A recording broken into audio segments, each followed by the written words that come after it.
नमस्कार दोस्तों, हमारे YouTube चैनल में आपका एक बार फिर स्वागत है। हम हमारे YouTube चैनल के माध्यम से फाइनेंस एजुकेशन प्रदान करते हैं। हम हमारे व्यूअर के लिए वित्तीय शिक्षा देने का कार्य करते हैं ताकि वो अपने फाइनेंस के ज्ञान का और ज़्यादा इन्हांस कर सकें और अपने इन्वेस्टमेंट को सही दिशा में ले जा सकें। हम वीडियो सिर्फ शिक्षा पर्पज से बनाते हैं ताकि हमारे व्यूअर अपने फाइनेंस ज्ञान को बढ़ा सकें।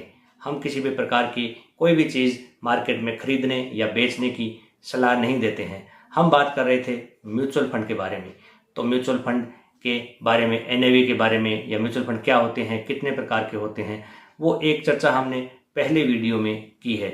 आज हम चर्चा करेंगे कि म्यूचुअल फंड के टाइप हमने पढ़े हैं, उसमें भी अलग अलग प्रकार के कुछ टाइप और होते हैं। तो आज हम एक मुख्य टाइप के बारे में बात करेंगे जो है large cap mutual fund.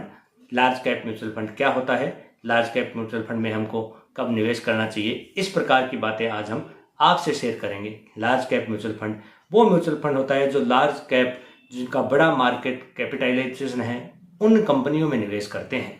Large cap कंपनियां का निर्धारण कैसे होता है, आप गूगल करोगे तो बहुत सारी बार ये बताएंगे कि 20,000 करोड़ से अधिक का मार्केट कैप हो, उन कंपनियों को लार्ज कैप कहते हैं। लेकिन मोटा मोटा जो निफ्टी 100 कंपनियां हैं वो लार्ज कैप कंपनी के रूप में आती है। जो निफ्टी की 1 से लेके 100 तक जिन कंपनियों को लिस्टेड किया गया है उन कंपनियों को लार्ज कैप कंपनियां कहते हैं। इस फंड में निवेश करने के फायदे क्या है, इस पे चर्चा करते हैं। ये फंड बड़ी लार्ज कैप कंपनियों में निवेश करते हैं तो इनमें वोलेटिलिटी कम होती है, मतलब मार्केट के उठापटक के बराबर ऊंचा नीचा अवश्य होता है, लेकिन जितना स्मॉल कैप गिरता है उस हिसाब से ये नीचे भी नहीं गिरते। और इनमें बनिस्पत जो रिस्क फैक्टर है वो कुछ कम है। रिस्क फैक्टर नहीं है ऐसा कुछ नहीं है, रिस्क फैक्टर तो मार्केट के हिसाब से रहता ही है इक्विटी फंड में, लेकिन जो स्मॉल कैप की बजाय इसमें रिस्क फैक्टर कम है और इसका रिटर्न भी उसकी बनस्पत कम है जो कि मार्केट में अधिक वोलेटाइल होते हैं। तो लार्ज कैप निफ्टी 100 की जो टॉप कंपनियां हैं उस वो कंपनियों में लार्ज कैप कंपनियों को कहा जाता है, और इनमें निवेश जो म्यूचुअल फंड हाउस करते हैं उनको लार्ज कैप म्यूचुअल फंड कहते हैं।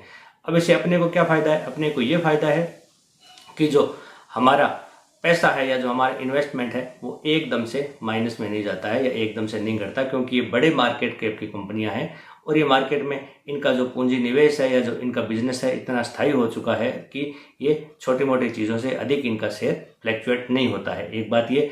दूसरी बात, निफ्टी की टॉप 100 कंपनीज में पैसा जाता है तो वो टॉप 100 कंपनीज वो होती है जो अपने अपने जो विभाग हैं, अपने अपने क्षेत्र हैं, उस क्षेत्र की मार्केट लीडर कंपनियों में हमारा पैसा जाता है। तो वो लार्ज कैप फंड के अपने को फायदे हैं, और अपने चाहते हैं कि अपना निवेश धीरे धीरे बढ़े, उससे हम खुश हैं। हमको ज़्यादा रिटर्न नहीं लेकिन सेफ्टी ज़्यादा चाहिए, तो उस प्रकार की सोच रखते हैं हम, तो उसमें निवेश कर सकते हैं। इस प्रकार आप लार्ज कैप के बारे में समझ गए होंगे। अब आप आती है रिटर्न की बात। तो पिछले 5 सालों का लगभग लार्ज कैप फंड का रिटर्न देखते हैं तो 15 से 20% के बीच में सालाना रिटर्न लार्ज कैप फंड ने दिया है। तो ये आगे एक म्यूचुअल फंड की लार्ज कैप जो एक वैरायटी है उसके बारे में हमने बात कर ली। अब लार्ज कैप में कौन कौन से फंड आते हैं हम आगे के वीडियो में इन पे धीरे धीरे चर्चा करेंगे और अपनी इस बात को आगे जारी रखेंगे। हमारा नया यूट्यूब चैनल है, आपसे निवेदन है कि हमारे चैनल को सब्सक्राइब करें, अधिक से अधिक लोगों तक शेयर करें। अगर हमारी कोई बात हम तक आप पहुंचाना चाहते हैं, हमारी बात आपको कुछ ऐसा लगा हो कि बहुत अच्छी बात है, तो कमेंट करके हमें ज़रूर बताएं, और आगे किस प्रकार के वीडियो हम बना सकते हैं इसके बारे में ज़रूर हमको बताएं। हमारे चैनल को सब्सक्राइब करें। हमारा वीडियो देखने के लिए आपका बहुत बहुत धन्यवाद।